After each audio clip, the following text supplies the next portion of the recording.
বন্ধুরা, ৩০-এর পর শারীরিকভাবে সুস্থ থাকতে হলে শারীরিক কিছু ব্যায়াম করতেই হবে।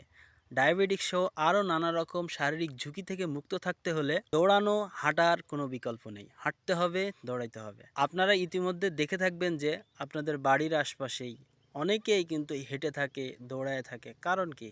অনেকেরই ডায়াবেটিস ধরা করছে, অনেকেরই নানা রকম স্বাস্থ্য ঝুঁকিতে আছে। তারা বিভিন্নভাবে নানা রকম ঝুঁকিতে থাকার কারণে অবশেষে বাধ্য হয়েই সকালবেলা উঠে তারা হাঁটে। অনেকের কিন্তু ইচ্ছা হয় না যে আসলে সকালবেলা উঠে হাঁটি, একটু চলাফেরা করি, একটু শারীরিক ব্যায়াম করি। এটা কিন্তু সবার ইচ্ছা হয় না। কিন্তু অনেকেই শারীরিক আ ঝুঁকি থেকে মুক্ত থাকতে, শারীরিক রোগ থেকে মুক্তি পেতে অনেক সময় অনেকটা বাধ্যবাধকতা হয়েই তারা কিন্তু এই ব্যায়ামগুলো করে থাকে। সকালবেলা হেঁটে থাকে, সকালবেলা হালকা দৌড়ায়, সাধারণ ব্যায়ামগুলো করে। ০.৫ ঘন্টা ১ ঘন্টা দৌড়ায়। ডাক্তারে বলে দিছে এখন না করলে আর হবে না। এমন অনেক ধরনের মানুষ আছে আমাদের পৃথিবীতে। তার ভিতরে আমি এক ক্যাটেগরি, এক অদ্ভুত ক্যাটেগরি। জানি না আ এটার শেষ কোথায়।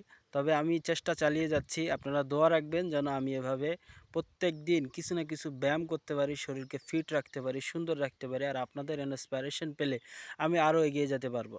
আপনাদের কাছ থেকে আমি এটুকুই আশা করি বন্ধুরা। তো বরাবরের মতো আজকেও আমি দৌড়াতেছিলাম। আমাদের বাড়ির পাশেই একটা ছোট মাঠ ছিল। আঞ্চলিকভাবে এটা একটা ভাটা, মূল কথা বলতে গেলে। তো সেখানেই আমি অল্প দৌড়ায় নিয়েছিলাম। দেখতেই পাচ্ছেন ওইভাবে দৌড়াইতে পারতেছি না, অনেক কষ্ট হচ্ছে। তারপরও আমি দৌড়াইতেছি কারণ আমি চাইতেছি যে আমি শরীরটাকে একটু ফিট রাখি আর ফিট রাখার জন্য চেষ্টা করতেছি। তো বাকিটা আল্লাহর ইচ্ছা অবশ্যই। আল্লাহ ইচ্ছা না করলে কোনো কিছুই সম্ভব না। দোয়া রাখবেন। আল্লাহ হাফেজ।